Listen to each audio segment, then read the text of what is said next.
আমার ভাইরা, আমার বন্ধুগণ, আল্লাহর পয়গম্বর মুহাম্মদুর রাসূলুল্লাহ সাল্লাল্লাহু আলাইহি ওয়াসাল্লাম বলেন, রোজাদার ব্যক্তিরা যারা রোজা থাকবেন এবং আল্লাহ তাআলার হুকুমকে মানবেন, এই সব ব্যক্তিদেরকে আমার আল্লাহ তাআলা হাসরের ময়দানে রাইহান নামে একটা গেট আছে, ওই গেটের মধ্যে আল্লাহ তাআলা ডাক দিয়ে বলবে, কারা কারা রোজাদার ছিলাম, তোমরা সেহরি খাওয়ার থেকে নিয়ে ইফতারের আগ পর্যন্ত অনেক কষ্ট করেছ, অনেকে মানুষ আসরে রোজা অবস্থায় অনেক পরিশ্রম করার পর তবুও তোমরা আমার যে হুকুমটা মেনেছ। আল্লাহ ডাকতে বলবে, এই ফেরেশতারা কারা কারা রোজা ছিল, এদেরকে রাইহান নামে স্পেশাল গেট আছে, গেটের নাম হচ্ছে রাইহান। এটা হচ্ছে স্পেশাল গেট, শুধু একমাত্র ওই গেট দিয়ে রোজাদার ব্যক্তি ছাড়া দ্বিতীয়ত অন্য কেউ ওই গেট দিয়ে জান্নাতে যেতে পারবে না।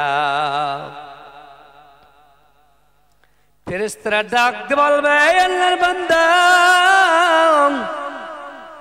তোমরা কারা কারা রোজা রেখেছ, আমার হুকুমকে মেনেছ, যাও যাও এইসব বান্দা এবং বান্দীদেরকে আর রাইহান নামে স্পেশাল যে গেটটা আছে রে, এই রাইহান নামে স্পেশাল জান্নাতি গেট দিয়ে আমি মাওলা তোদেরকে জান্নাতে যাওয়ার পারমিশন দিয়ে দিলাম।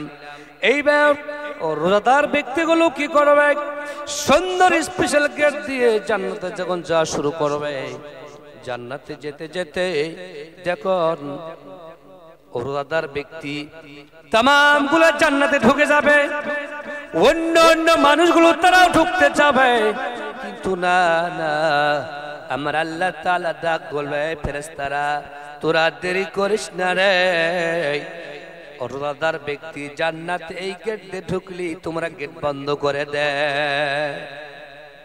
সম্মানিত উপস্থিতি, এত সুন্দর জান্নাতের গেট আল্লাহ আমাদেরকে রোজাদার ব্যক্তিকে দিবেন, এরকম আমরা সকলেই প্রত্যেক মুসলমান আমরা জানি এই সুন্দর স্পেশাল গেট দিয়ে আল্লাহর জান্নাতে ঢুকতে পারি। আল্লাহ পাক সকলকে পরিপূর্ণভাবে রোজা এবং তারাবি সহকারে আদায় করার তৌফিক দিক। ওয়া আখির দাওয়ানা আলহামদুলিল্লাহি রাব্বিল আলামিন।